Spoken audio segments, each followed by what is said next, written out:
c'est avec une certaine émotion que, effectivement, j'interviens pour ces quelques mots pour présenter Frantz Fanon. Et parce que je me suis dit que peut-être que la Martinique était sur le chemin de se réapproprier Frantz Fanon en tant que Martiniquais. Parce que jusqu'à présent, Fanon a été effectivement présenté comme le militant, comme celui qui a participé à la guerre d'Algérie, celui qui est mort en Algérie. Tout ça, c'est vrai. Mais il me semble qu'il est nécessaire que nous comprenions que Frantz Fanon est d'abord un Martiniquais. Et je vous invite vraiment, si vous pouvez, à acquérir cet ouvrage de Joby Fanon, qui parle de Frantz Fanon, de la Martinique à l'Algérie et à l'Afrique, parce que cet ouvrage vous donne effectivement le parcours de Frantz Fanon, nous permet de comprendre comment Frantz est d'abord un enfant de la Martinique. Il est issu d'une famille où il y a 8 enfants, 4 garçons, 4 filles, qui sont à Fort-de-France. Et Frantz Fanon, qui est très proche de Joby Fanon, son frère aîné de 2 ans, ils pratiquent l'école à Périnon, qui se situait en face de la mairie de Fort-de-France. Et ensuite, ils iront au cours complémentaire au Terre-Saint-Ville. Et Joby nous raconte comment l'enfance profondément foyalaise et martiniquaise, c'est-à-dire c'est une enfance turbulente, c'est une enfance facétieuse. Ce sont des jeunes qui pratiquent tout, qui vont dans tous les quartiers, qui font un peu les coups pendables à certains moments, mais c'est une enfance et une jeunesse qui est vive, qui est joyeuse. Et Frantz a cette particularité, c'est que il est particulièrement brillant et qu'il veut aller vite. Et il saute des classes. Quand il décide déjà de présenter l'examen d'entrée pour pouvoir aller en 6e, qu'il réussit brillamment. Et c'est Joby qui l'aide à préparer. Et ce sentiment d'urgence, Joby nous dit qu'il vient du fait que Frantz disait souvent « Je sais que je vais mourir jeune, il faut que j'aille vite ». Et quand il passe une classe, il se retrouve donc au cours complémentaire au Terre-Saint-Ville, et quand il franchit, il va décider de présenter la première partie du baccalauréat en avance également, et il va être préparé par Joby, et il va réussir à l'écrit, mais être recalé à l'oral. Nous sommes en juillet 1943, et le jour du mariage du frère aîné Félix, Frantz annonce à Joby, tu sais, je pars ce soir en dissidence.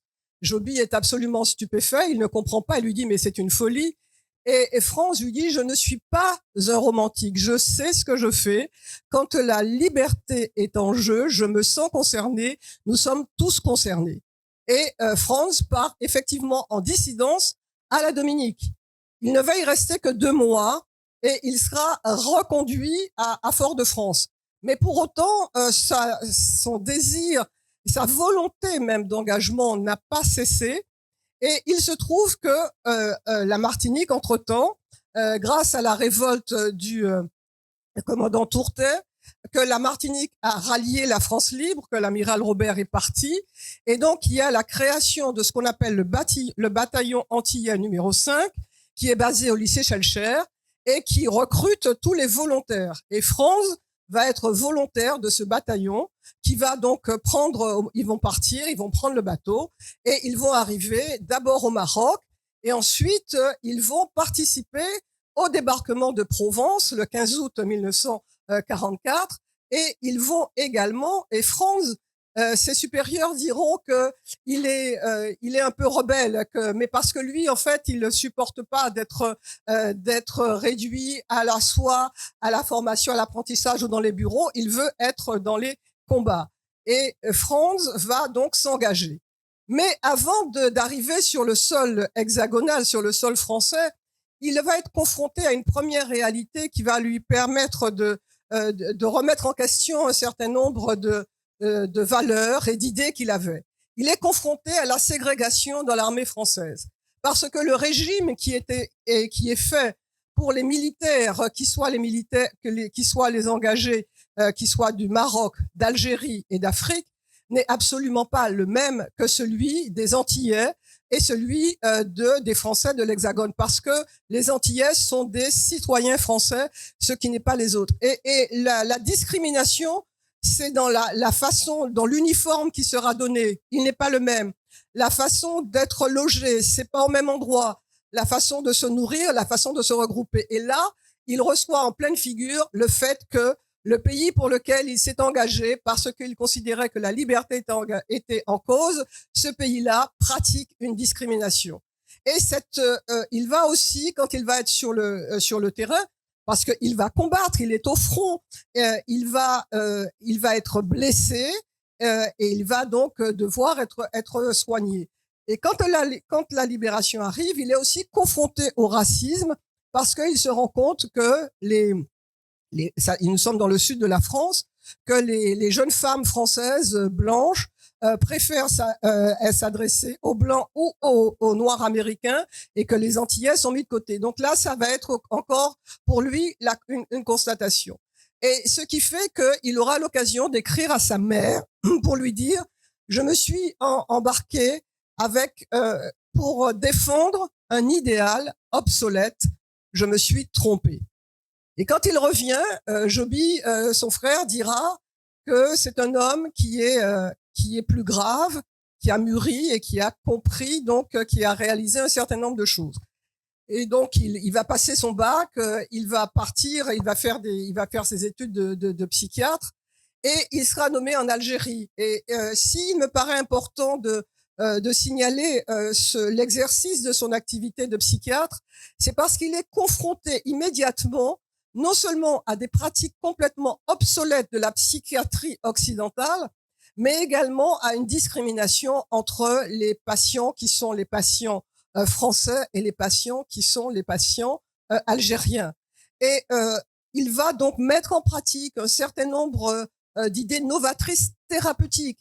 Et il me semble important de noter l'importance de Fanon psychiatre, parce que c'est non seulement un médecin qui va mettre en place des méthodes totalement novatrices, mais c'est également un médecin qui va publier. Le nombre de publications scientifiques de Frantz Fanon est impressionnant. Et c'est un médecin. Mais il va être aussi confronté à une réalité, c'est parce qu'il va soigner à la fois le colon et le colonisé, le tortionnaire et le torturé. Parce qu'il va de plein fouet vivre le début de la révolution algérienne.